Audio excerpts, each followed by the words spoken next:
오늘 우리가 함께 묵상할 하나님의 말씀은 시편 35편 27절에서 28절까지 말씀입니다. 말씀의 은혜를 나누기 전 먼저 카리스를 준비해 주시기 바랍니다.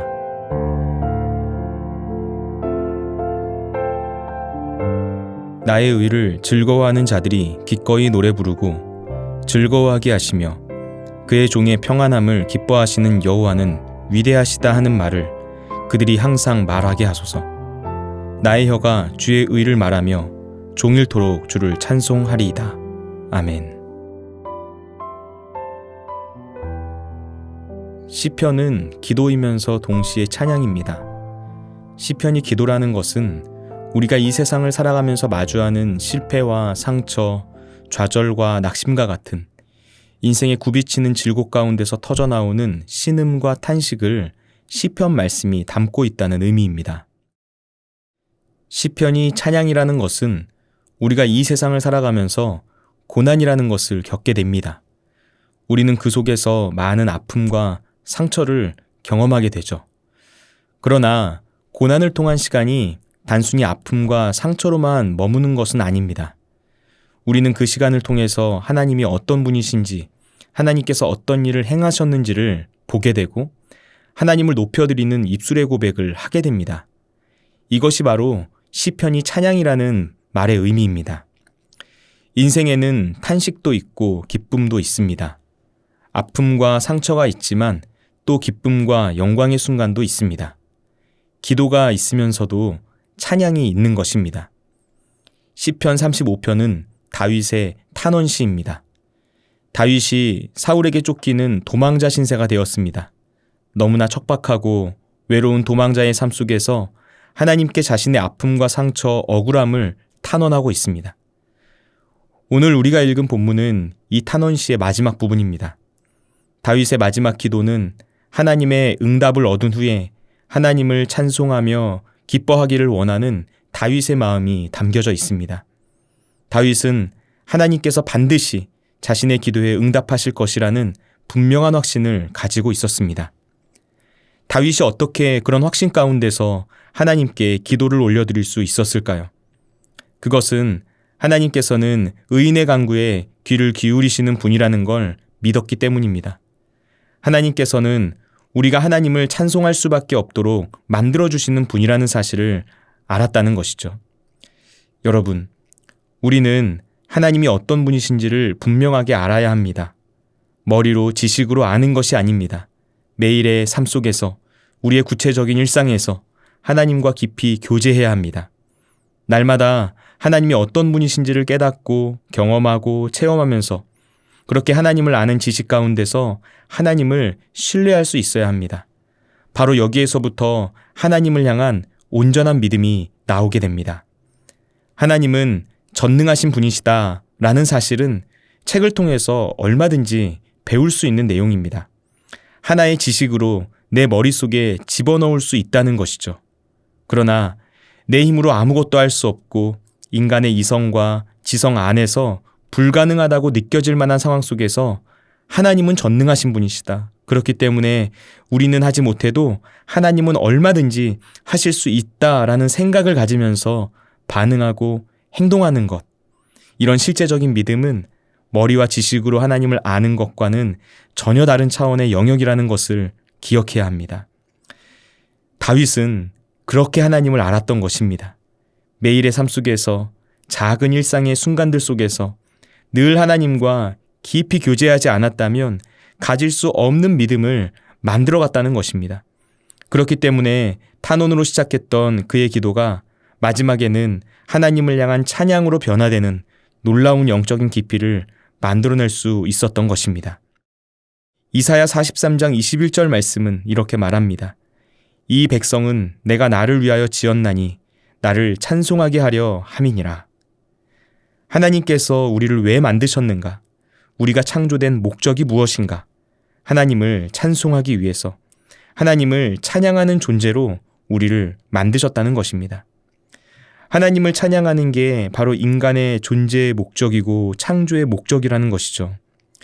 여기서 말하는 찬송이라는 것은 하나님께서 우리가 억지로 하나님을 찬양하는 기계처럼 살아가기를 원하셨고 우리를 그렇게 만들었다는 걸 뜻하는 말이 아닙니다.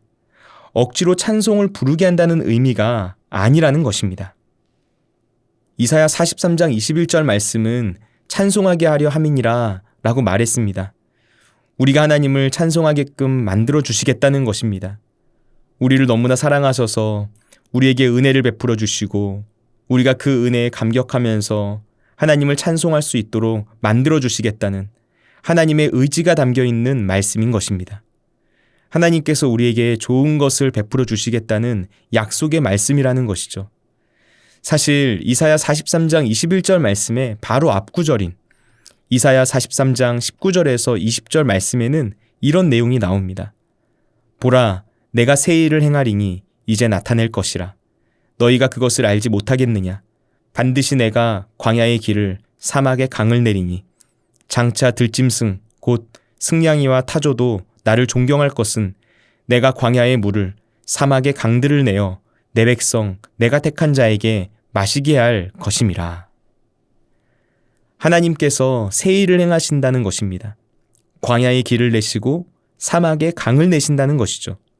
모든 존재가 하나님께서 행하신 일로 인해서 광야에 난 길을 걷고 사막에 생겨난 강물을 마시게 된다는 것입니다. 하나님께서 이렇게 새로운 일을 행하셨는데 어떻게 하나님을 찬양하지 않을 수가 있겠습니까? 어떻게 하나님을 찬송하지 않을 수가 있을까요? 여러분, 우리에게 바로 이런 놀라운 역사가 일어날 것이라고 하나님께서 약속하셨습니다.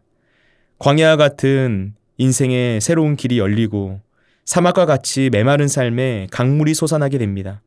우리는 그 길을 걷고 그 강물을 마시면서 하나님을 마음껏 찬양하면 되는 것입니다.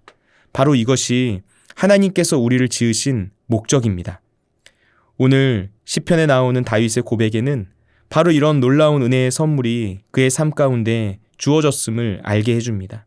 다윗은 분명 시편 35편을 시작할 때 힘들고 어려운 상황 가운데서 하나님의 도우심을 바라며 탄원하는 고백을 올려드렸습니다. 그런데 이제 이 시를 마치면서 다윗은 하나님께 찬양의 고백을 올려드리게 되었습니다. 다윗의 탄원시는 탄원으로 끝나지 않았습니다. 하나님을 찬양하는 믿음의 고백으로 맞춰지고 있습니다. 탄원으로 시작했지만 하나님께서 행하실 놀라운 일이 있기 때문에 그 하나님에 대한 믿음으로 주님을 찬양할 수 있는 것입니다. 너무나 막막하고 절망적인 상황이라 할지라도 하나님을 바라볼 수 있다면, 그리고 그 하나님으로부터 주어진 약속의 말씀을 붙잡을 수 있다면 우리는 하나님을 찬양할 수 있습니다. 하나님을 신뢰하는 믿음 안에서 올려드리는 담대한 찬양이 우리의 입술을 통하여 선포될 때 하나님께서 행하시고자 하시는 놀라운 일이 일어나게 될 것입니다. 하나님의 하나님됨을 찬송할 수밖에 없도록 만드는 응답의 역사가 시작될 것입니다. 기도하겠습니다. 우리를 사랑하시는 하나님 아버지, 주님께 감사와 찬송과 영광을 올려드립니다.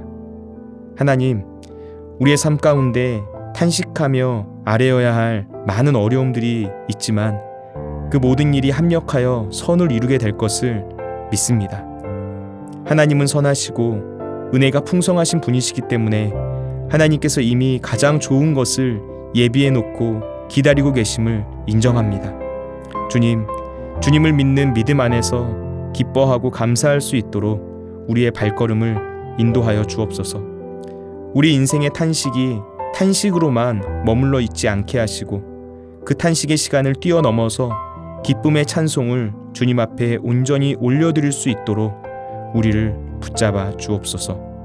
오늘도 우리와 함께 하시는 예수님의 이름으로 기도드립니다. 아멘.